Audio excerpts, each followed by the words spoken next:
Find that. Open my computer. Should open my computer? Yeah.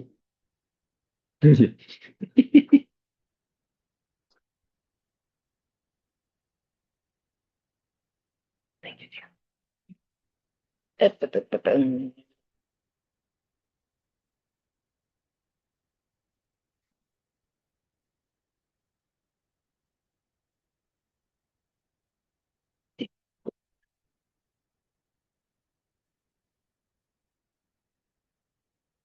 Okay. Do you need to do something like put me as a host or something?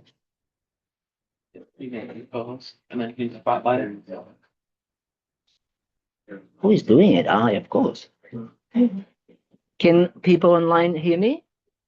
Yes? Okay, great. Wonderful. Welcome, everybody. So nice to be back here, alive.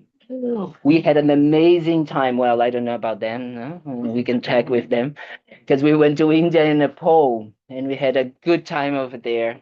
We had a special, I think, experiences.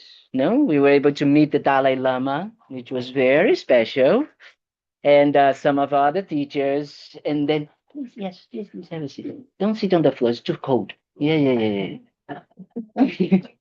It's bad for the kidneys, you know? Yeah. Cold bump is bad for the kidneys, so no good. So we had this incredible opportunity also to go to Bodh Gaya where the Buddha got enlightened. That was very special. And then we went to Nepal, right? And Nepal was very interesting as well because we were able to meet to see where Lama Zopa Rinpoche has lived and the monastery where he built up this monastery in Nepal. So and Lama Zopa passed away 2 years ago. And we went over there to actually try to find his reincarnation. That's what we were doing over there. Try to see. Well, I don't know. I met some kids, very interesting kids. So we will see if they got to play around. But that was very nice, and that's why I was not able to be here, and I had to be also with family. So I came a little bit, and but then soon, I think in January, Venerable Tendron is coming back, isn't she? Wow, you guys so lucky to have Venerable Tendron coming back. She's gonna come back for 3 months, isn't it? So that's very good. That's very, very important because we here we're gonna try to talk about these next few weeks that we have together about ways that we can use in our daily lives, okay, to try to transform ourselves into a better experience of life. That's what we want. That means that all of them those that went all the way to India and Nepal, they can tell you that it's not there. Okay, you don't need to go to India and Nepal to try to find happiness. Actually, you can find it here. You can find it in Amazon or even in Publix. I don't know if they sell it like these, like happiness, but it's just to say that it's not out there. And that is the main point of the Buddhist tradition. It's an inner path that we try to look for these solutions for the issues that we have within ourselves. That's what actually make it the path of Buddhism. It's not something that we try to change outside because let's face it, we've tried. Oh, we've tried to actually fix everything outside, especially people, right? Because they don't conform with the way I want them to be, right? That is the problem because that's normally what we try to do. We try to actually develop the way we want things to be in the way that I want them to be, isn't it? People outside, the way the world outside of me. And guess what? We try to do that. And are we actually happy? Do we get happy, like really happy, when we actually get what we want? Really. And happiness here, what we are trying to talk about, and that is so important that we develop in understanding in Buddhism, it's what happiness actually means. Happiness doesn't mean just that fleeting, yes? Those new people, I invent words, so you need to tell me if I'm inventing words, okay? So fleeting sensations, right? Those kind of like little pleasures that we have every once in a while when we get something that we truly want and we believe is going to make us happy. But does it stay? Does it? Yes. The new iPhone 27, or I don't know what's it now. Does it? Yes. Someone got it and yes, found happiness there? Yes. No. Well, that is the problem, right? We try, and then we try to actually change our lives and change, jobs, and we change partners. Sometimes some people change lots of partners, very times, no, many times, trying to find that, isn't it? We try to look for the solution and that happiness and that fulfillment within ourselves. And guess what?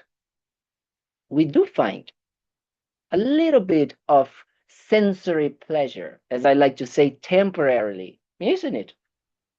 But we are not, it's not enough. It's not enough for us. What happens is that when we get what we want, immediately we find that a little bit of pleasure and then it's gone. So what happens is that I want more. And then we start again, chasing again and again and again. But now we need to move and change something. Maybe we change the color, maybe we change the size, maybe we change the place. And again, that continues again and again and again. And guess what? We call that life. That's what we call life, isn't it? The way we're living now, trying to find in those external things what we actually want to fulfill within ourselves. So that's why it's not happening to us. And that's the reason why we are all here actually today. Because if we had found the answer, you would not come here. You have so many things, and I'm very, very, very grateful all of you to be here. I know how busy your lives are. I know how many things you could be doing, but you decided to come here. But that wish to come here is by itself already a kind of a commitment with yourself, right? I like to call it self-compassion, self-love, trying to find ways to actually accomplish your wish, your desire to find lasting happiness. Because that's what we want. We want to stop these chasing, yeah, chase. These kind of like chasing all the time something, isn't it? It's tiring, isn't it? I'm just done with this. I don't know you guys. But it's tiring to be kind of like constantly chasing things and never getting what we want. So Buddhism comes as a tool to try to look for it instead of externally, internally. But then it's another world that comes because we're not used to. We are not at all taught how to do that. And then what happens is that sometimes we even do something that we are, and this is for especially the warriors, the people that have been coming to the center sometimes. I'm poking them, okay? Then what we do, we come with the same mindset to Buddhism. We try to grasp to external things in Buddhism, thinking that they are going to solve us. Even the teachers, they grasp to teachers, right? Thinking, oh, someone is going to do that for me. Someone is going to magically hand me a pill or something that gives me that kind of like sensation of fulfillment, complete fulfillment. No worries. Everybody okay? Yes? Okay. We're excited about that. Exactly. So what happens is that we try, to really understand what it means to try to find within ourselves. And then normally what we try to do is that we try to look for that happiness by going to the other extreme because we are extreme people. Yeah? we go to the other extreme. What do we say? Okay, I'm gonna go with Kalden over there to the mountains and to the monastery and stay over there because that's where I'm gonna find it. Right? I need to let it go of everything. Oh yes, I need to kind of like give up of everything. That's what we normally think. And guess what? We become even more miserable. because then we don't have the things that we think that actually are going to bring us. But the mind hasn't changed. We just gave up everything outside and we think that this is the answer. Hmm? And then what happens is that the mind is not happy. And if the mind doesn't have happiness and joy while doing this inner work on ourselves, very hard, becomes very complicated. We need to understand that the reason why we are actually working on our minds and the reason why we came here today is because we want to be happy and we want to find that happiness within ourselves. That's the reason, right? We're trying to develop that within ourselves. So that is very important that we actually understand that first. And we try to understand that by realizing that the reason why we are looking for happiness outside is not because we are stupid. Okay? That's the first thing. Even though sometimes we can be very stupid, but not in this case. Actually, we believe that these things are going to bring us what we want. So it's not about wanting to be happy. That's not the problem. That is who we are. That is the basis of our lives. From the moment we wake up until the moment we go to sleep, the moment we are born until the moment we are going to die, that's what we want. And that's okay. Some people sometimes say, I just need to then stop wanting to be happy. And then they become miserable, depressed, sad. It's not about that. It's about transforming the how we get that. Hmm? That is the problem.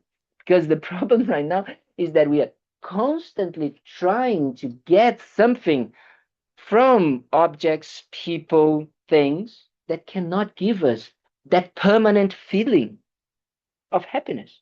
Why? Guess what? They change. The moment I get the car, the new car, and I'm so happy, and I try to squeeze or to make that feeling permanent, guess what?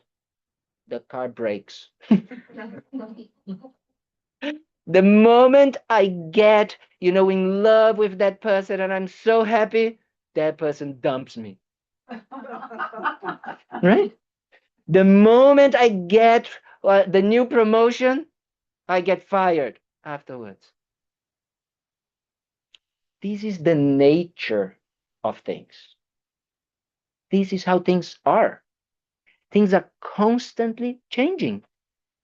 And not only constantly changing, but as we say, they are transforming. And they are in some ways, mm, how can I use a word? Deteriorating? Yes, yes. Just look at your body, right? If we look at Bob's body, it's definitely deteriorating at 80 years old or 78, no? Making fun of him. Because that's what is happening. And guess what? Can we stop this process? Well, we've tried, huh? And all of the Botox and I don't know what has been tried, but we haven't succeeded. Because just this is the nature of things. Do you understand when I use the word is the nature of things? That's how they are. And Buddhism didn't invent this, right? Buddha didn't invent on any of these things. He just realized, he looked at the things as they are. So it's a science. Isn't science like an observation? We observe things and we come to conclusions and we create like mathematical or kind of like ways to make that understanding a knowledge that we can transmit. That's what it is. So that is the same with the Buddhist aspect, the Buddhist path. The Buddha didn't invent anything, didn't create anything, he didn't do any of this. What he did is that he observed how things are. And then he said, look, I observe things like this. And when I observe things like that and I realize the way that they are, I stop suffering and I achieve happiness. How about that? So that is the essence of the Buddhist path. It's observing things as they are. Does it make sense what I'm saying? Are we communicating? Yes. Because then if we start to understand how things are, what happens is that we stop believing in our minds creating how things are not. Yes? Does it make sense what I just said? Because that is the problem. The problem right now is not about things. Poor car, poor iPhone 27, poor person, poor job. They have no problems, no issues. We are the ones creating because we are trying to make them different than their real nature. Yes? Yes. Someone made a face like, yes, that's exactly how it is. That's what we are trying to do. We are trying to create and to put or project onto people, objects, situations, qualities that are not their own nature. For example, permanence. Hmm? Why is the reason that holidays are so nice and so bad at the same time? Because we don't want them to finish, isn't it? Guess what? They will finish, right? Why we get so kind of like sad when someone dies? Because we don't want them to die. But guess what? They will. And sorry to say, you too. I'm sorry, Jackie. Yes. So that is because, that feeling, maybe I said when I said about someone dying or you dying, maybe there was a little, here, something that might not want to see. But this is how things are. This is the nature of things. So that projection of the mind that tries to create, project aspects, qualities that are not the nature, that not parts of the nature of objects, people, that is the problem. Not the situation, the person, everything like that. So then comes the question, oh, but if I don't have expectations, if I don't have these ideas, these hopes, these situations, then life is going to be very boring. What? Actually, how about you enjoy your coffee without being afraid that it's going to finish? Wouldn't that be easier? Better? How about you live your life without worrying so much that you're going to die? Or trying not to die? Well, try not to die, you understand what I mean, right? It's like, yes, please try not to die. But, but not in the sense of not wanting it to happen, right? Or trying to get certain qualities, experiences from external things that they can never give. When we start to really understand that, really understand, and understanding doesn't only comes here, an intellectual understanding. It's not about that, right? It's not about just intellectual understanding of like, oh yeah, it makes sense what Kalden is saying. Yeah, yeah, yeah, okay, but I still want things in my way, and I still want them to live forever. Yeah, to stay forever. So that is the problem, is that we need to transform that intellectual understanding in a here experience. That's what we call realization in Buddhism. To realize something is to make it second nature. Does it make sense? Second nature? Yes? Second nature means, as Rinpoche used to say, is effortless. There's no effort.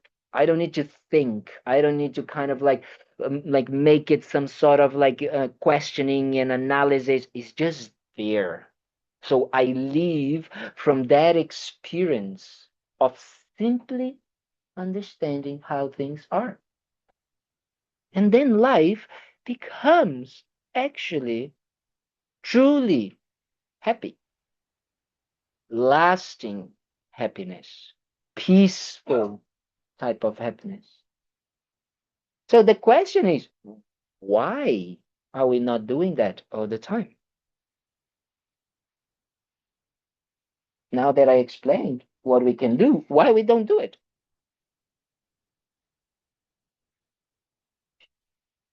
You're gonna be in silence until any of you decides. Habit. What? Habit. Habit, yes. Habit. Attachment, yes. Desire. Desire, right? That grasping mind that we are so used to, and that makes it such a big habit that we have. And what type of actually habit of desire that we have, I like it to call that we are in the process of adding. That's how we want to be happy. We try to add things to our lives, right? I am feeling a little bit bored, or I'm feeling that I'm not happy. I start to add things. So I need to do something. I need to get something. I need to listen to something. We are adding more impulses, right? Because of these desires for these things, believing that those things will bring us happiness. So that is the wrong idea that we have been habituating ourselves again and again and again and again and again. So what do we do with that? We just continue just because it's a habit? Or we can actually use our own lives and the objects of our own attachment as a way to transform that. So when you're gonna have breakfast tomorrow, and you have like we have someone like Jack that he has every day porridge and raisins. Okay, so we went to Nepal, and then there was no raisins for breakfast. So it was a big disaster in his life. He was miserable for 3 weeks. So we just try to check when you are actually trying to get those raisins or the coffee with half milk, half milk, half milk, half, whatever half that there is in the milk nowadays, and you really try to check if you are just wanting, to enjoy that fleeting sensation, that sensation, or you are actually thinking that if you don't have that in that way, you won't be happy. Does it make sense what I just said? And let's be honest, okay, here, not like, oh yeah, but no, I can see that I don't know, I can have anything, because that's normally what we do. It's like, I can have anything, like Jack, oh no, no need for raisins, yes. And then we had pancakes every day, and after the fifth day, he was like, where's my porridge? It was more than 3 weeks. Exactly. So what happens is that we really believe, because that's what attachment does. Attachment fool us, deceive us, because it projects into the object, into the person, into the situation, qualities that we believe that if we don't have it, we won't be happy. So the real problem is not you not getting what you want. Actually, not getting what you want is maybe the luckiest thing that can happen to you. But it's that mind of attachment, of desire, of craving. Yes? And believing that if you don't have that object, that situation, that person, you won't find lasting happiness. That is the mistaken idea. That is what is actually the pattern that is making us suffer again and again and again. And then, as we were saying before, when attachment gets what it wants, is it completely relaxed and say, oh, great, I got, my chocolate cake or my burrito, like yesterday. Yesterday I had burrito, So then, okay, life is good again. Does it? No way. It just starts again, right? So why, we are constantly having that feeling of, I don't know, I'm going to call empty, but dissatisfied. Why are we always in that anxiety? Always with that feeling of like something is missing. Always with that feeling of, yeah, kind of like not being in peace. There's always something missing.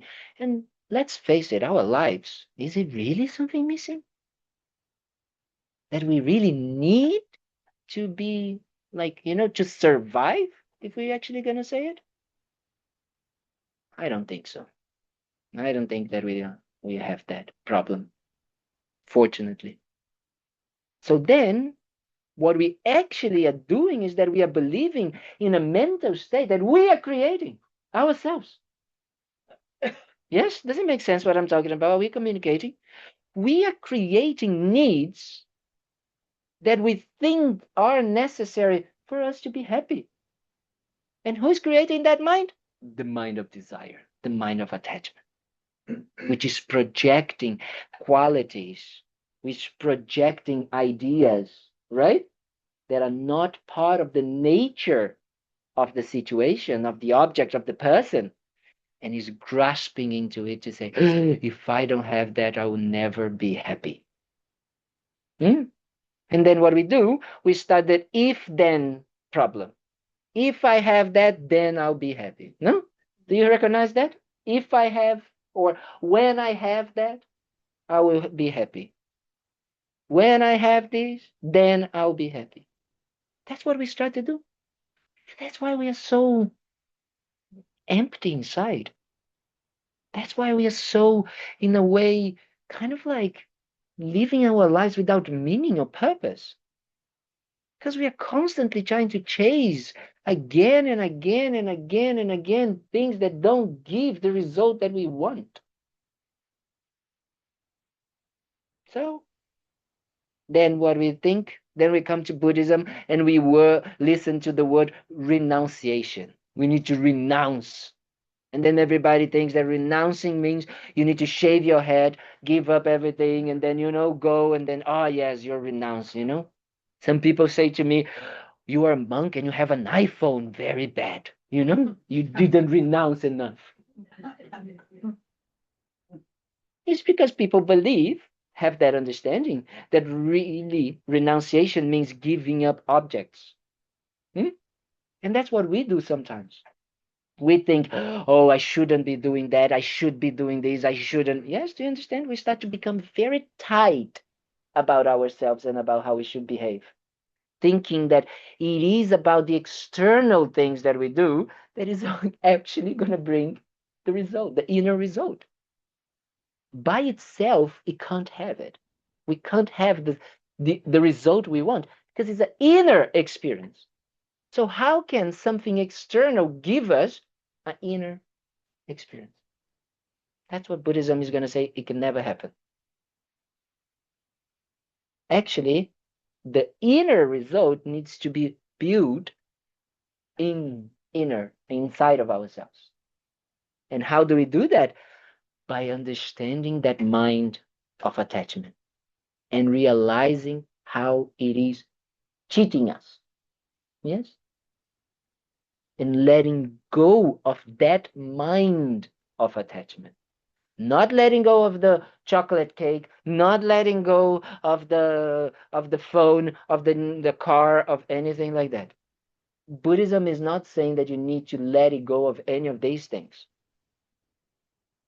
That is a wrong, mistaken view. Hmm? Because otherwise, we think that Buddhism, it's if we think that this is what we need to do, then everybody comes and says, oh, but how do I live? I live my life. I have a family. I have, to provide to my family and all of that. I cannot, do that. But that's a mistaken view. You don't need to. What we need to transform is our perception of the objects, of the experiences. Just seeing them as they are, right? And not seeing them through the lenses, filters of the attachment. That believe that if I don't have that person in my life, if I don't have that object, if I don't have that situation, I won't be happy. Guess what? You've been happy without that person all your life, okay? Or miserable without them as well. And you're going to be miserable with them. Because that's what happens, no?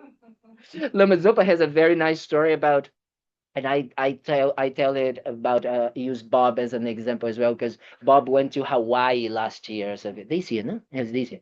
And Hawaii, wow, amazing. But Rinpoche went to he was invited to go to Tahiti. Tahiti? Yes, Tahiti. And everybody asked Rinpoche how it was that experience. And Rinpoche was like, so much suffering. Wow, wow, wow, wow. So much dissatisfaction. And everybody was like, how, what do you mean, Rinpoche? The place is beautiful. Everything's beautiful. What are you talking about? And he said, people come with so much attachment and hopes, right? That the room is gonna be like that, and the view is gonna be like this, and then they have a side room. And then the delicious food is amazing and all of that, and then it's spicy, right? Or there is a like a bad day and it's raining in Tahiti. Like really, you go there, it's the only day that is raining. Yeah. So then the mind suffers so much because we created so many expectations about it, so many desires, so many ideas. So try to look into your life right now and see, what are you projecting into people, into circumstances, into objects that you're believing the if then trap. Maybe you don't have it. I just talk about me, you know? Maybe you don't, but definitely I can see myself, right? Believing that if I don't have my burrito, every time, or my, what it was that last time I was eating every day? Pad Thai. Green curry. If I don't have it, I won't be happy. So that is very good. That is a very important, I think, advice that the Buddhist thought, the Buddhist teachings can bring to us, to our daily lives. Again, it's not about you changing, becoming monk or doing something, going to Nepal, to India. It's not about that, right? I also said that to them, because they were so excited about going to Nepal and India. And I said, we're gonna go to Nepal and India, and probably you guys gonna have spicy food. You guys gonna be sick. You guys gonna have diarrhea or something like that. So just lower down a little bit the expectations. I think anybody got really sick. No, oh, Aaron got a little bit sick. Yes. So the person who didn't have almost any expectations, Aaron. Aaron was very relaxed. So this is actually what we can do, because the more realistic our view is, hmm, understanding that that person, that the chocolate, that the coffee, and the situation can give us actually a temporary pleasure, hmm, very temporary pleasure. If I understand that, and if I understand that that pleasure will finish, because this is the nature of that situation, then I'm becoming free from suffering. Does it make sense what I'm saying? Because that is the idea. That's what we call freedom from suffering in Buddhism. Freedom from suffering doesn't mean you just go somewhere or you fly or whatever it is that people think. Freedom means freedom from your own wrong, mistaken ideas. Because these wrong, mistaken ideas are the ones that are making you suffer right here and right now. Does it make sense? Yes? Yes? New people? Is it making sense over there? Yes? Okay. You are the thermometer. If it makes sense for you, it should make sense to all of these people here. So that is the point that actually Buddhism is trying to talk about. And that's why when we talk about, I decided that I was going to talk in these teachings in the next few weeks, well, the Sunday ones, about these three aspects that we talk about in Buddhism. And the first one, it's understanding the way we suffer, the way we are constantly dissatisfied, right? And the reason why we are constantly dissatisfied is not because we haven't found the right person, is not because we haven't found the right job, the right car, the right house, the right amount of chocolate we eat by every day. Is not because of that. Is because we are putting, yes, projecting, imputing, yes, imputing qualities, expectations, ideas into people, objects, situations that they can never have. It's impossible. Yes? Because we want people to be, kind and nice to us all the time. We want this chocolate to be like nice and delicious every time, right? And we want that situation to stay forever. So we are clinging, we are making things tight. Hmm? We are imprisoning, yes, imprisoning. Does it make sense? Yes? Ourselves. We are setting up ourselves for failure when we do that. So this is the real cause for us to be suffering. Hmm? And not because we are stupid or not good enough, because that's what we actually start to believe. It's my fault, or it's everybody's fault. So we either become angry towards others and the world and everybody, or we become angry towards ourselves. That's what causes depression, low self-esteem, right? Actually, depression is, we say it's an angry mind towards yourself. Why? Because you're thinking you should be in a certain way, you have to, you must, right? These talks that we are trying to put into ourselves. So then instead of creating space, we create tightness.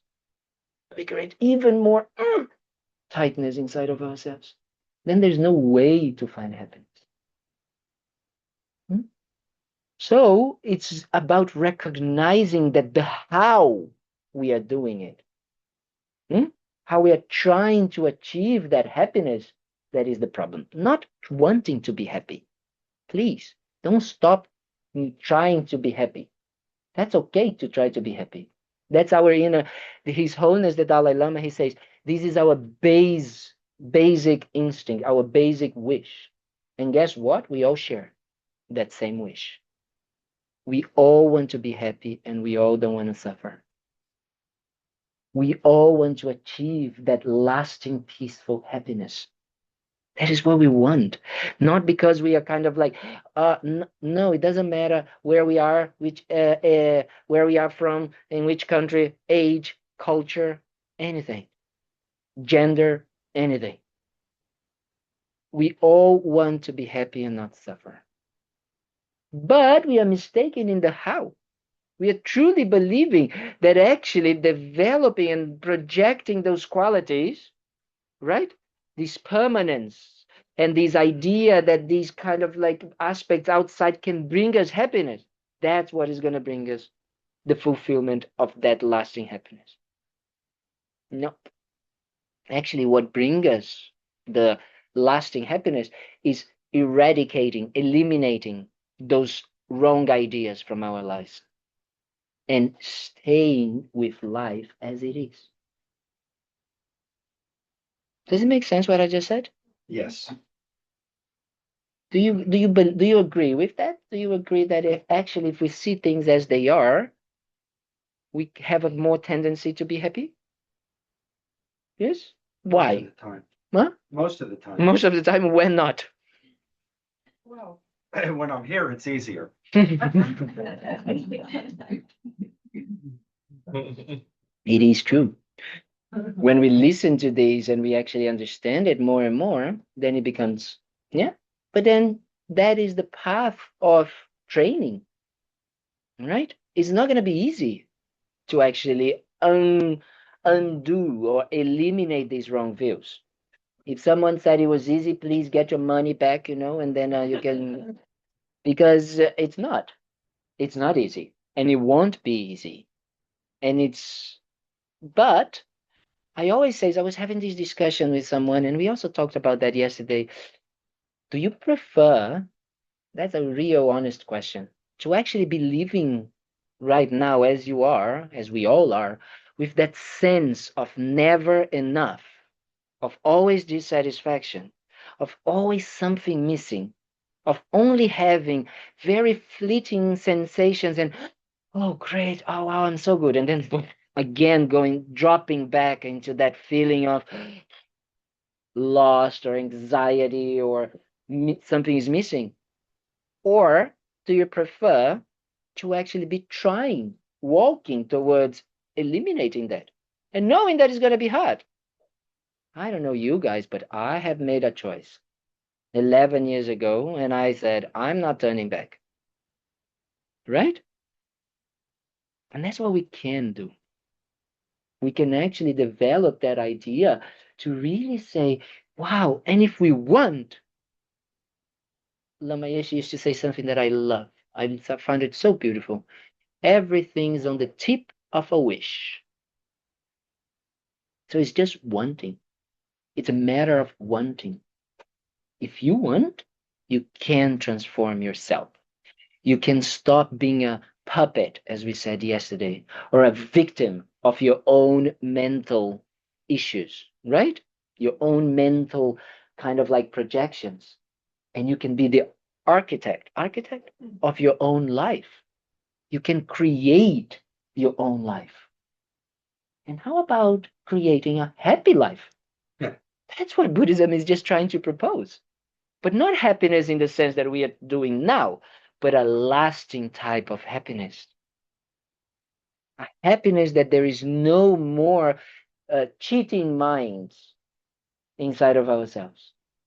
There's no more minds that are kind of like creating, putting qualities or creating ideas, oh, yeah, to make it something attractive. Hmm? But actually just being with the situation, with the person, with the object as they are, and accepting that and being in peace with that. Peace comes when we leave from that reality. And that reality is not something we need to create. Yes? It's not a creation. That's why I say it's a deconstruction. Does it make sense? What we are deconstructing? Wrong views, wrong ideas, wrong projections. Yes? Yes? Does it make sense? We don't need to create. And then when we take out those wrong lenses and filters, right? We just stay with what is there, and we just live life perfectly in peace. Because we know things are going to finish, we know things change, and that's life, and that's okay. I don't need anything different than that. That's how it is. And I enjoy living life like this. That's why you see more and more and more, when people start to work on their minds, they become happier because they are less um, deluded. Yes, deluded by whom? By themselves. Yes, not because someone is forcing us to do that. And that is, I think, the hardest part. Because right now it's so easy to point fingers that the reason why I'm unhappy and the reason why I cannot find happiness is because of others.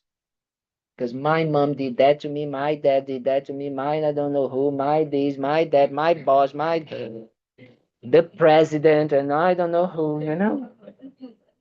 Isn't it? It's just so easy to point fingers.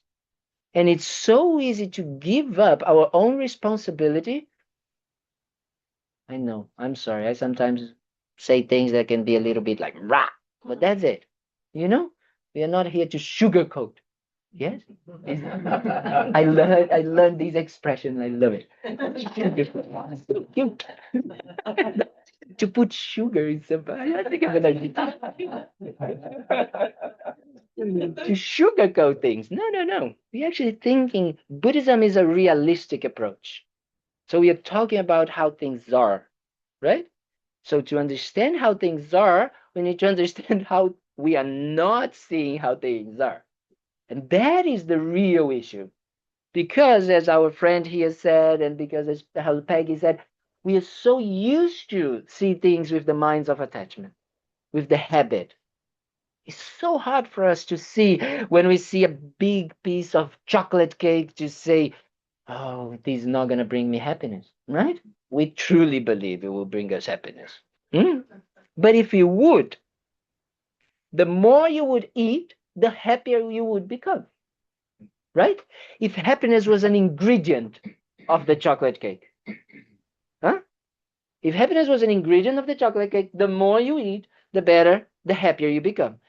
Guess what? After the third chocolate cake, you want to vomit almost, So instead of creating happiness, it creates pain. It creates suffering. That should be the investigation we should start doing it.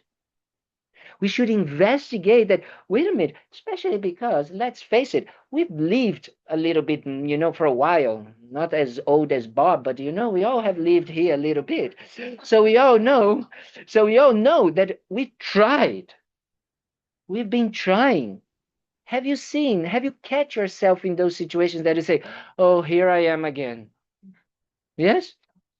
Yeah, all the time. Yes, it's like, oh God, here I am again, right? And the situation is totally different. The person is different, but the mindset is the same. Does it make sense what I'm saying? Yes, the mindset is exactly the same.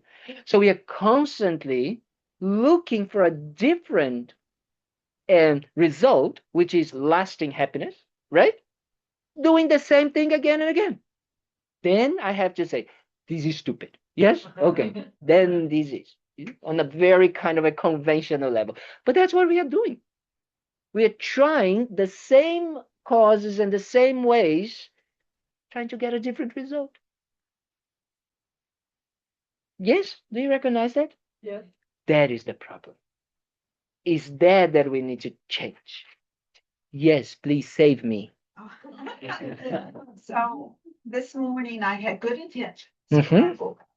to have kindness in my day, pleasant day, no worries, right speech, right action. And 10 minutes later, anger over something that I didn't like. And I don't even know where that anger came from, but I recognized what I was doing, and I felt bad to myself. Like, why are you still doing this after years of trying not to? Yes. Yes. Very good. So did you all hear what you're saying? Yes. So she's saying, I don't know if online people, did you hear, Iris? Yes? Okay, good. So what happens is that we forget, okay, that we have that tendency of attachment and anger so ingrained in our lives that is automatic. As I like to say, is the autopilot. The autopilot that we have is that anger and attachment, anger and attachment. What does it mean? It means that everything that's going to happen, we're going to look through the lenses of anger and attachment. So what anger actually means?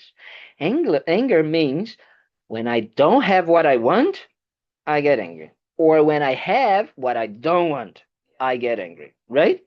So these two situations, in some ways, another way of saying it very good is when attachment doesn't get what it wants, right?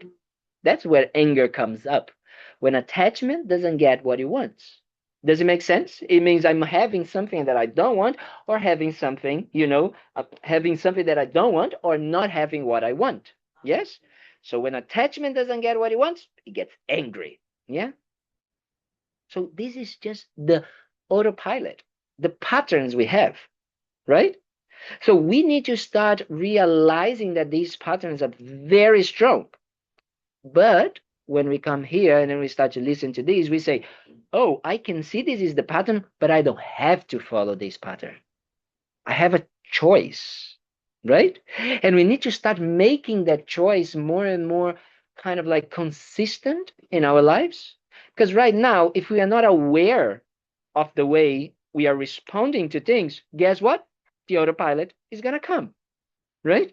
So it is an intention. That's what I said. It is hard because it's you making a conscious decision. Yes? To say, oh, I can see that I am answering with anger, right? And anger is a mind that is completely deluded because it comes from attachment, right? Because attachment, as we said, it's projecting those qualities, thinking that they're going to make me happy. So that's what I need to say. And I'm going to say, this is not going to make me happy. I didn't think about Yes, attached. that's it. Normally we I don't. didn't know that this was the wrong reaction. Yes. wrong action. What is very important, there's two aspects that I want to comment on what you said. So this is the first thing, right? You understanding where it comes from, the root of the problem. And the root of the problem is your projection that something in a certain way, in a certain, yes, or in a certain quality has or is going to make you happy if you have it, or it's going to make you miserable if you don't have it, right? So that is the wrong view that you need to check first. And once you achieve that understanding, you say, oh, that's true because I've tried. I have that. I hadn't have that. And it doesn't work, right? So you stop letting it be so, the grip that we have, a little bit like you start to loosen up. Yes? So that already helps. Now comes the second part of what you mentioned, the guilt, right? That is the real issue that doesn't allow us to actually, let's say, continue the work. Because then we have a guilt experience, and a guilt experience is painful for us, right? We don't like to feel guilt. So what we do is that then I don't want to actually work on my mind, because if I do it and I fail, I'm going to feel guilt. Does it make sense what I'm saying? Yes. Hmm? I didn't feel that way. I knew I would continue to. That's it. Because you started to see that that guilt actually doesn't help in anything. Guilt is just simply a mind that is making everything about you seem bad, right? But actually, we can say that, oh, I regret doing that, right? That is a better understanding of what actually happens. It's like understanding, as our friend said, oh, I have this very ingrained habit. This is my autopilot. And guess what? We are all in the same boat. Okay. You're not alone. We are all in the same boat of responding with anger and attachment. And this autopilot is literally, yes, just sliding, as I like to say. Yes. We're just sliding into the autopilot again and again and again.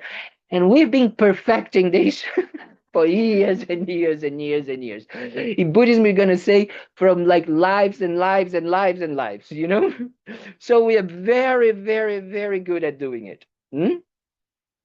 So what I can do is that, oh, I didn't notice now, and I fell for that.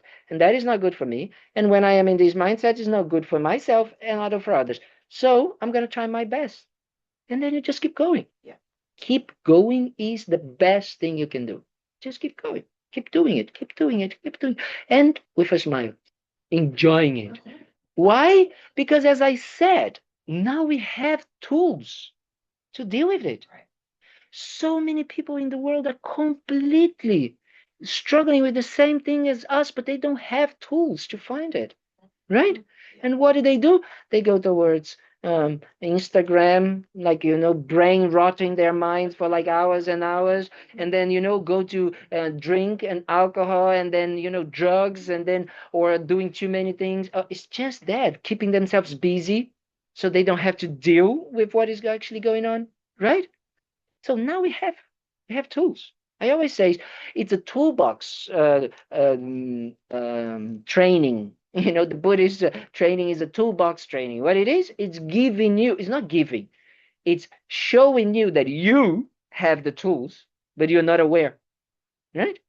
And the more tools you actually know that you have and you develop it in yourself, then when the problem comes, you know how to use which tool. Oh, here I'm going to use like this. Oh, here I had that. Oh, yes, here that. You go using in each moment different tools. So that I think it is very important. So that idea of like, why do I do that? You're going to be doing that again and again and again for many, many years, right? But we have to rejoice, to be happy when we start to see that they changed a little bit, right?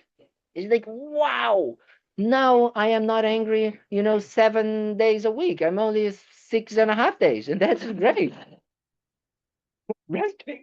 It's a big progress, it's a great progress. So, things start to become less tight. That is already enough. You know, Especially when you have some like Buddhist centers like these that are other Buddhist centers, and then you have people now practicing Buddhism in the West for maybe like 50, 60 years, which is not so much if you think about it. But then, and sometimes some people still get very angry, you know, or maybe monks and nuns. And then people come to me and say, "Hi, that's ridiculous. People are not Buddhists. They are not being good Buddhists and all of that." And I always come and say, "Can you imagine how they would be without Buddhism?" So actually be thankful that they have at least controlled that part of themselves, you know? That's what it is. We just do our best, you know? We do our best. That's what we can do. Yes, dear. Uh, how can I stop the attachment of thinking that having my family close to me is gonna bring me happiness? I will be. Mm. It's a very good. Yes, you know, being away from family is sometimes very hard because the connection and the intimacy, right, that we can have with family of like being able to be ourselves, right? That kind of like relaxing. That is something that normally comes because we believe that we need to be with other people differently. Does it make sense what I'm saying? Is actually we need to see that the aspect and the wish that we have is just to have that freedom and that connection with someone that we know loves us unconditionally. So we need to start understanding that that love that these people can give to us actually is something that we can develop within ourselves. We can love ourselves. As Lama Yeshe used to say, we can be our own therapist. And actually, Rinpoche used to say something even better that I love. We can be our own best friends, right? But believing that actually something outside or someone, even if it is our family, can give us that love and compassion, that is the mistaken view. You have already within yourself. You have it already. The potential here, because you love them, right? So you can love them all the time, even if you're far or close. That love is here, and that's what we need to develop. Does it make sense what I'm saying? Because then if we actually start to develop that love within ourselves, when we go with them, then we don't have those expectations that they can give to us. Because then, as we're going to see it next week during Thanksgiving, we are like, oh, I'm so happy I'm going to be with the family. 2 minutes, boom, you know, gone. All the love, gone. All the kind of like, I don't believe I actually thought to be here was going to be a good idea, right? That's normally how it goes. We fantasize this idea. I have my brother who lives in Canada, and he sometimes say, "Oh, sometimes I really want to go back to Brazil and live in Brazil and be close to mom and dad." And I said, "Really? Have you ever seen when you were here? After 2 days, you're fighting with mom, you're done with dad. It's like, what are you talking about, right? Because we fantasize this idea, right? We believe that, oh, if they had them close to me, then life would be so much easier. And sometimes it can happen, but it is because we are needing someone to validate, our love, our compassions, our good qualities that we have from ourselves. That's what normally family like has to us, the effect. Someone that we can count on that say, you can do this, but you can do that for yourself. That is the real kind of like really. And then when you are with them, it's not more about what they can give to you, but how much you have within yourself that you can give to them. Right? So then it's a little bit of I say, taking out the illusions that we create about that situation. And that's why it's so important. It's sometimes it's actually a good thing to have some sort of distance from mom and dad so you can learn from you, right?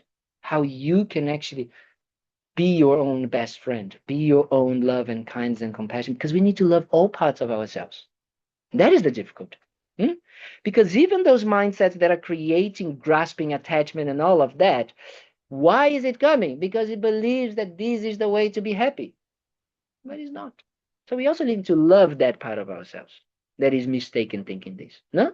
And not reaction, now aversion to this, not like this. Saying, wow, this way is really not having me not helping me to get what I want. Right? So it's the illusion like that we need to let it go. Does it make sense? Yes? Any more questions before we go for discussion groups? I want to guys. Yes, please. Just a sec. Please.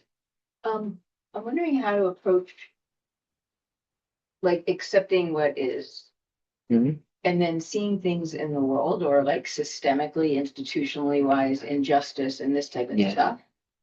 And wanting to change those things. Yes. And I understand that like you can work towards that and not necessarily have an attachment towards Yes. becoming that. But the dissatisfaction is what it becomes the motivation to try to change it, as opposed to just accepting, well, this is the way this society is, or this culture is, or these injustices are. Yes. So I think that I would say there's two things here that is important to clarify. Is accepting how things are doesn't mean accepting that the way that they are working now is the most beneficial way. That's very different things. Accepting how they are is saying that actually things are by nature impermanent, therefore changing. And therefore, what makes them change is the causes and conditions we put together for them to change. Yes? So if I am not satisfied with the result I'm having, as I said before, instead of trying to use the same causes and conditions to make a different result, I change the causes and conditions. Does it make sense what I'm trying to say? So, like, for example, like life and, the way society is working now, normally we come with the idea that there is an external something out there that is creating those things. But actually, these situations that we have in society, they are coming from a result of the mind of people. I always like to give this example that makes it very clear. What we call climate change. It's not an external situation as for what it is. It is now an external result. Where does it come from? What is the essence of that issue? The greedy mind. The mind that is greedy, that has been for 50 years, wanting more and more and more and more. And that makes us exploit the planet, right? And that created the result of climate change. Does it make sense what I'm saying? So if we want to change things, the Buddhist approach will be don't look so much for the result, look into the causes. So if you try to actually work on something, try to help people change the causes. And the causes are the mental state. So the greedy mind, the attached mind, the angry mind, what are wars? Anger. That's where it comes from. That belief that actually is through force that I'm going to get what I want. Right? So what I try to do, stop wars by just thinking that, oh, I need to stop creating weapons and things like that. No. Actually, I need to work on the anger before. Does it make sense what I'm saying? That is the Buddhist approach, right? I'm not saying it's right or wrong, but I'm just saying that the Buddhist approach is going to go to the essence or the root of the problem, which is the mind that creates the problem. Right? Because if we try to look into the just working on the fixing the result, normally what happens is that then the angry mind creates something else, right? To get what it wants. And that's what has been going on again and again and again in our lives, right? We change something outside, but we don't change the actual mind within themselves. And how do we do that? The best way is transforming ourselves. Because when I go to talk to someone about changing those situations, these external situations, then, like, for example, oh, of course, we need to now talk about not maybe polluting so much or maybe ending wars or all of these. If I go with a mind of anger, then the result is not going to be different than actually what I have. So that is why we need to work on ourselves, eliminate that negative mind, and come from a word of compassion, love, kindness. And then we have more possibilities to have a different result. Yes? because it's just this idea of cause and effect situations. So if we have a negative mental state, the result is going to be suffering. If we have a positive, the result is going to be a positive. Yes? So that is what Buddhism actually works on, working on the essence of the problem, the root of the problem, which is understanding our minds. Does it make sense what I'm talking about? So that's why sometimes people say, oh, but Buddhism not actively engaged in society or something like this. I also have my how to say criticism about it sometimes. I think sometimes Buddhism become too kind of like, oh, we're just gonna work on our minds, ha ha ha, and then we don't kind of like take care of the situation now, right?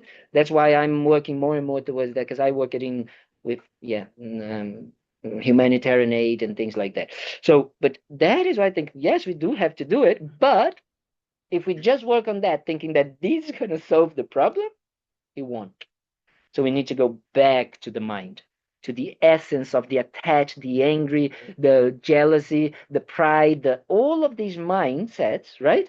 That can be seen as negative, that works on a negative way. So that is the idea. Make sense? Thank you, dear. Yes. On the same subject, Reverend Kalden, Yes. when you approach something that you don't have control over, Mhm. like Everything. with the same example of like Like everything. we do have some sort of control over what we feel, how we approach things, but accepting that which you don't have control over. Mhm. When we see people not recycling or Yes. or Yes. doing so many other things. Mm-hmm. What would be the tool to use so that the mind of attachment doesn't go into reacting with With judgment. if they could Judgment, isn't it? plastic bottle on the recycling bin rather than in the trash with everything else. Yes. So what would you do? I think that the most important thing that is actually what you said the answer in your own question, but it is like you said, oh, we have some sort of control of the mind, right? That control that we actually have, it's very tiny. Why? Because our friend over there, I forgot your name, sweetheart. Mary. Mary said, she said, I was such a good idea, like good morning and intention. And then boom, anger came, right? So it's like driving in Florida, You can get out of your house very happy. And it's very possible that between where you from home and wherever you're going, you're gonna get angry, right? Because traffic is a bit weird here. So it's just that lack of control of our emotions that actually creates that, right? So then, okay, we do have a little bit of control. We're not going to scream with the person that is like putting the plastic bag and not in the recycling and all of that. But we still believe that doing that or not having that or the person not doing that is creating some sort of dissatisfaction or some sort of problem for you, right? You're still holding to a completely judgment of what is right and what is wrong, right?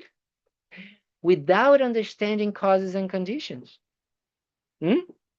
What does it mean? It means that that person might not have the causes and conditions to actually know and have the same, arriving to the same understanding of what good and bad is in your sense. Because good and bad are not inherent, or they are not the word for inherent. Not intrinsic, yes. Not kind of, they don't have uh worldly or kind of like 100% definition, right? Because if there was that, eating chocolate is bad for you, or good for you, everybody would have to see in this way. Subjective. It's very subjective, right? So right or wrong, you need to understand. And the reason why you have that is because your causes and conditions created that idea that this is good and this is bad. The other person is completely different than you. So the reason why they don't see it, it's not because they're doing it to piss you off. Sorry. It's not about that. But that's how we see it. And then because we see it in a personalized way, we feel it personal. Does it make sense what I'm trying to say? Yes? So that creates that kind of like feeling inside of ourselves. Yes? We create that personalized that says, oh, yes, right? But if we have a clear mind that this person might not have the conditions, what do? I don't worry so much about the result. I help this person to see that actually doing that can benefit them. But if I come with the judged, I have the power and the truth and you are doing it wrong, good luck in helping that person. But if we come from a kind place and understanding and say, oh, maybe this person just see it in different way. Oh, let me try to understand why they don't do that, right? And you might learn that, oh, because they think this and that and da, or they come from a culture that don't have that, like in India, Nepal, that's like, oh yeah, just throw it in the floor, it's just like they don't see that actually this creates a problem for them when it rains, when there's problems, like all of that, right? They just don't see it. But if you try to help and educate, or if you try to lead, to think and then you can make a transformation. Help them transform themselves. The problem is that normally what we want is to transform people. Yes, that's what we actually want. We want people to change. You know? Yes, instead of helping them to change themselves. Does it make sense? That is the frustration. We don't understand how things work. Yes, we want to change people. We want people to be different. In Nepal, nobody cleaned up after their animals. Some of them had big animals. Yes, of course. That's how it is. It's just the mind, right? I think my view has changed on a lot of things. Some of the best things that's ever happened in my life have been from pain. It's been Very if I good. didn't have the pain, then I wouldn't have seen, I didn't have the suffering, then I wouldn't have made the change. And then I even think about slavery. Think about what we would have lost. Yes. Think about the blues, jazz, the art, soul food. That anything that happens, that there's something beautiful is always going to come out of it. Yes. The Auschwitz survivors, Man's Search for Meaning, Mm-hmm. Viktor Frankl, Yes. all that stuff that we can choose whether or not we're good or not in any situation. So I don't necessarily, we talked about that, seeing things as necessarily good or bad, because if you've all listened to me, the world would run correctly. That's the problem. You don't listen to me. I know what's best. Of course. Stay worldwide. Of course, we know. But Person to your left may disagree with us. but I don't see things as black and white like that anymore. There's something beautiful in everything. Yes. And then when I tell the kids, I said, when something's happening and you're feeling pain, you pay attention to it, Yes. because that's when you're going to grow. That's it's like it. going to the gym. No That's pain, it. no gain. Yeah. I have to feel some level of hurt in order for me to reach another level of spirituality. So I'm just gonna debate the last. You were going Go ahead. so good, but then the last phrase. So what the Buddha actually did, which I find it extremely special, is the Buddha taught the first teachings after he got enlightened was about suffering, right? About suffering in life, understanding and recognizing suffering. The difference is not that he said we have to, right? As you say, no pain, no gain. Actually, the pain is already there, sweetheart. You don't need to actually make more pain. That's what the Buddha was trying to tell us. And that is the reason why, in my own experience, and I'm going to talk here totally from my own experience, when I decided to leave my work in the finance, is when I realized that, oh, I don't want to have to go through pain so I can wake up. Does it make sense? I realized that actually I had the conditions right now to get out of an already unsatisfied or dissatisfied situation. It was already there.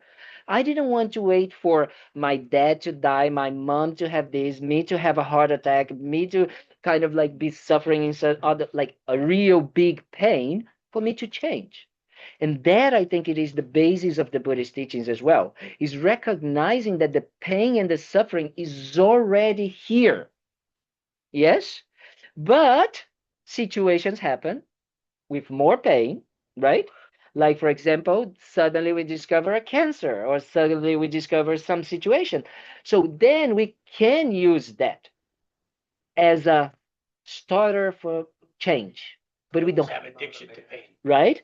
But it's not about addiction, it's because it's a safe place, Familiar. right? It's familiar. That is the issue. It's because we believe that actually the pain and the suffering is something that we can control. Mm? So, but we don't have to. That is the only thing that I would kind of like debate with you. The rest, great. I think is very good that we can see things in a not black and white. We can see things actually in this situation good, in this situation, negative. But we don't have to go through more pain. We don't have to create more pain. Because you gave the aspect of the going to the gym. Yes, yes. If we want to have a healthy body, we can do it. Yes, going through some pain or something like this, but it's not needed. That is the thing. Is that need that I will discuss? That is not. Does it make sense? Yeah. Okay, good. Yes, sir. Quick one. What's Quick one. that on the front of your computer? This one is the same one that we saw it in Laudo, the big one that Rinpoche painted. Is one image that Rinpoche always used to say that just by seeing these, everybody gets kind of like free from all the sufferings of their minds. So that's why I put it here for you guys to see. So Rinpoche had this wish to paint that, for a long time in the mountain. Just in Nepal they can do it here. If you want to do here, you're gonna be arrested. So, but over there, then they painted this huge, like I don't know how many feet, yeah, it's gonna be, but it's like huge, huge, huge. And then Rinpoche put it because he wanted everybody to see, in the mountain. That is very, very nice because that's the idea. How does it work? This through the power of intention, right? If the intention is, I hope that everything that I do becomes beneficial for others, becomes a cause for people to not suffer and all of that, with time, I will accomplish that. Because everything is on the tip of a wish. Does it make sense? With time, I actually develop myself towards that goal. I want to be a doctor, so I develop myself to be a doctor. I want to be happy, I develop myself and I become happy. That's the idea. It's just how things are. Does it make sense? Yes? I don't think we're going to have time for discussion group, do we? Yeah, I was going to say, the moment I was asking for you to do announcements before we start the discussion, because the moment you mentioned it, I already saw some people online. Just running away. Yes, the running. The online people are always running away because of the discussion group. So maybe we can just have a more few questions if someone has it, and then we can finish. Yes? Any other question before we finish? No? Okay, everybody got enlightened already? Online people, do we have any questions? I didn't ask people online. Oh, no? Yes? I Good. got something. Okay, please. Yes. I documentaries, all that stuff. The stuff fascinates me. And I was watching something. Of course, Morgan Freeman was narrating because he can narrate anything. Yes, yes. But it's talking about science, actual facts that there's been 5 mass extinctions, and that 1% or 99% of all creatures that live on Earth are extinct, and only 1% are left, which is us. Mainly us. Yeah. So it's like, what is there to worry about? Like that the world and the universe will take care of itself. We will come again. We will, life will prevail. It's like you can't stop these things from happening. And regardless what we do, that it will right itself and then start again. That is, in Buddhism, we study cosmology. One of the studies is cosmology, yes. So we also understand about how the universe, it's not the topic of the Buddhist teachings, but Buddha also taught about it. And one of the things is that we say that is very similar to what you're saying is that actually things just continue. Hmm. You know? So Earth was created from the Big Bang, right? Which was an explosion. So what came before that? Another Big Bang. And before that, another Big Bang. And before that, another Big Bang. So what's going to come after? Another Big Bang, and another Big Bang, and another Big Bang. So in that case, we just are just kind of like going with the flow of what it has, which is creation, staying, and destruction, right? However, the importance of Buddhism is that what do we do, as His Holiness says, with the time we have? Because the intention creates the wish, the motivation creates the experience that we have, right? That is the biggest difference that we kind of like talk about in a non saying, oh, then nothing matters. Actually, it matters in the sense of the time that we have, if we're going to have an extinction now or in 200,000 years, the time we have, what can we create with that? And that's why the intention is the most important aspect. And the intention means that we can look of how we are trying to find happiness and how we are trying to find no suffering and what we can actually do to accomplish that, not only for ourselves, but for others. Okay, Does it make sense? it makes sense. But But you ever hear the expression, yeah, anything after but is bullshit. I've always heard that. But what was the expression? I loved it. Yeah. Naughty expressions. What are the naughty expressions? So the road to hell is paved by good intentions. That's what he's Mhm. always tell me. People always used to tell me that. Mhm. And since I've been married this time, I What that means? I changed my life. But Yes. I've spoken about this before. I changed it not for my wife, not for my family, but for me. Yes. That I realized that through my time on this planet, that the only thing I can change is me. Yes. And then I walk around with this thing. It's the code of the 9 principles, because I was in recovery and we had those spiritual principles and all that Yes, stuff. very good. But now I look through the samurai principles. I keep it simple because I'm a complicated guy. Yes, you I are. like to confuse Yes. things. But sometimes I'm so rigid in Mhm. living with integrity and to Mhm. live the right way. I think I alienate or I become a little bit more self-righteous. Yes. That wait a minute, you're doing it. We're supposed to let that go. Yes. You gotta let that go. You can't say that because that's unkind. Yes. Because we actually create, the problem is that we create another external thing that we think is going to save us. How do you get rid of it? Yes, by understanding how things are. And that is when I think, for me, understanding some concepts in Buddhism really helped me. The difference between, I think, the Buddhist point of view about the essence of who we are is very different than most philosophies. The essence of who we are in Buddhism means that we are pure by nature. Is what we call the Buddha potential. We have a Buddha nature inside of ourselves. We have the potential to become a Buddha. What to become a Buddha means that we have the potential to perfect our qualities, to be completely out of our experience, love, kindness, compassionate, and like, generous and patient and all of that. And in an unconditional and unlimited way. And we have the potential to be free from everything that makes us suffer internally. I'm not talking about external at all, right?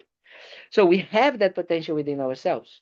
So if we look for that as the source of us developing ourselves and understanding that all of these external things that we have in the universe and in life and in different religions and, spirituality and all of that, they are just tools, but they by themselves cannot make the change.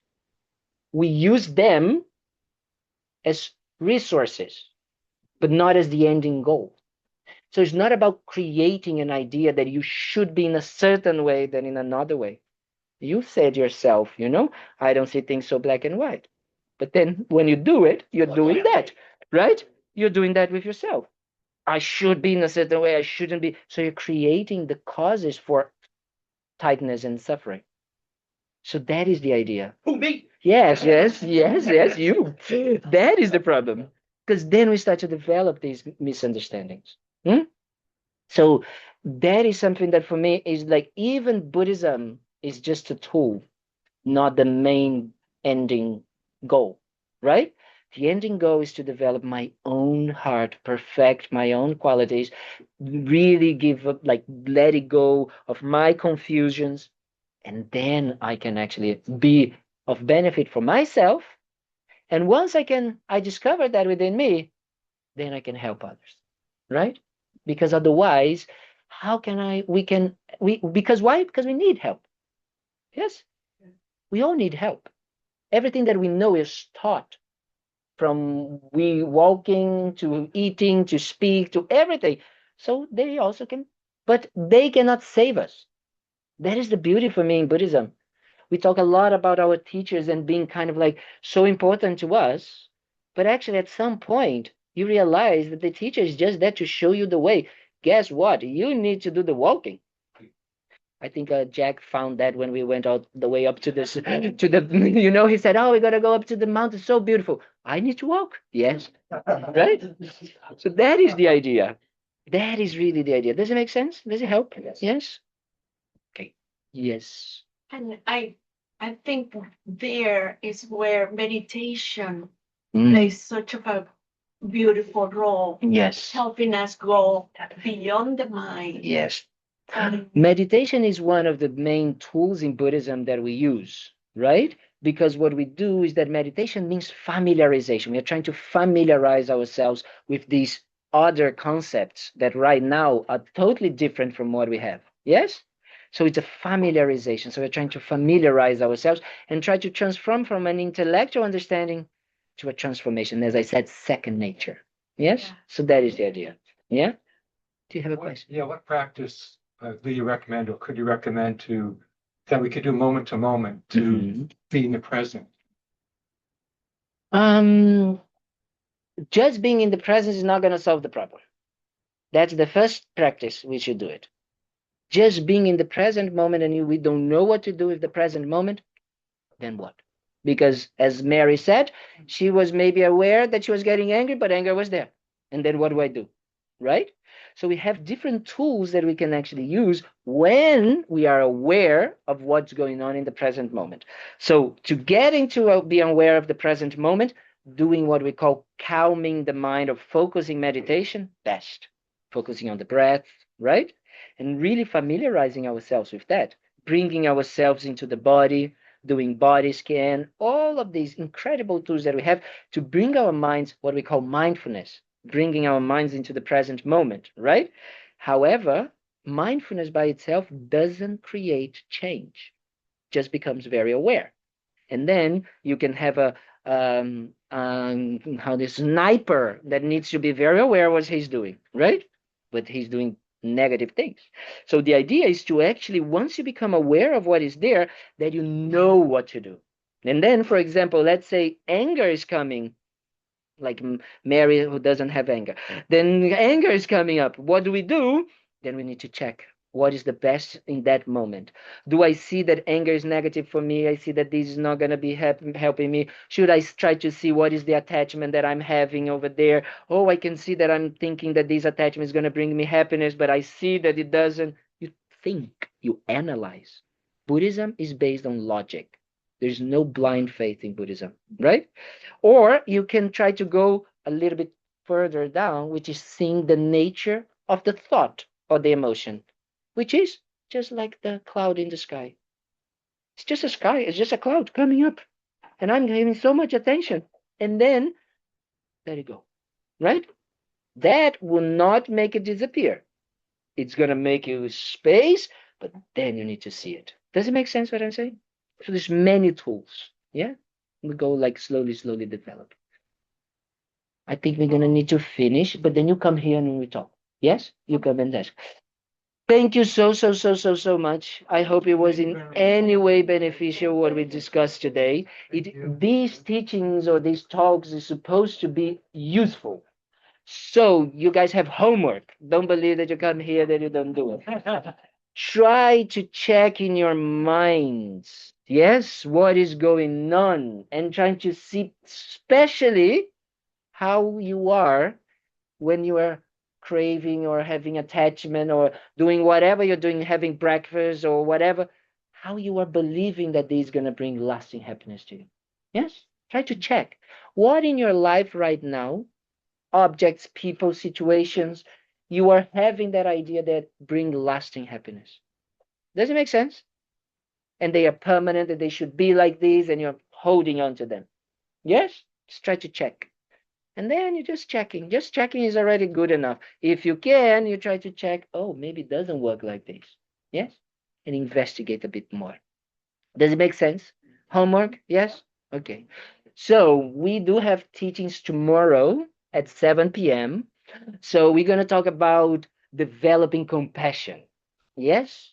Because last time I was here, I said that I was going to start a group called Buddhist Against Stupid Compassion. So that is a little bit what we are doing. We are going to really make sure that we don't fall into the trap of stupid compassion. Yes? So that's what we're going to talk tomorrow. And then on Tuesday, we have Buddhist Tips for Life that I'm giving to Shantideva, which is a center that we have in New York, but they organized for me to give it here so we can share, you know. So we're going to do it, and we're going to talk about different things. We are talking about actually anger, compassion, and now we're going to stop talking about positive emotions as well and how habits or karma works. Yes, we're going to talk about that. And then on Wednesday we have Lamre. We are having kind of like the path to enlightenment. How we develop this path from actually where we are now until slowly developing our minds. Yes. And then on Thursdays, Thanksgiving is my first Thanksgiving in the US. Yes. I have no idea what we are thankful for, what we do, why we do thankful, but it's so we're gonna do actually a dinner here at the center, right? Yeah, potluck. So we're gonna do potluck lunch or dinner at 5 p.m. here at the center. So for those, yeah. So for those that actually have, you know, kind of like don't have family or don't want to be with family, they are very welcome, you know, to come. So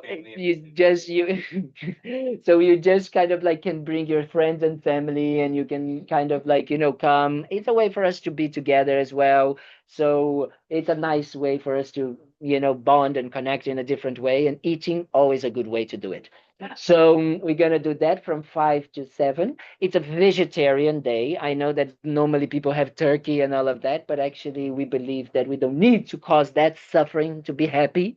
And then we're gonna do a vegetarian dish, and you can bring whatever you want and whatever you like. And then on I was gonna say, be prepared to whatever you bring. If there's extra, be prepared to bring it back home. We can't store. yes, and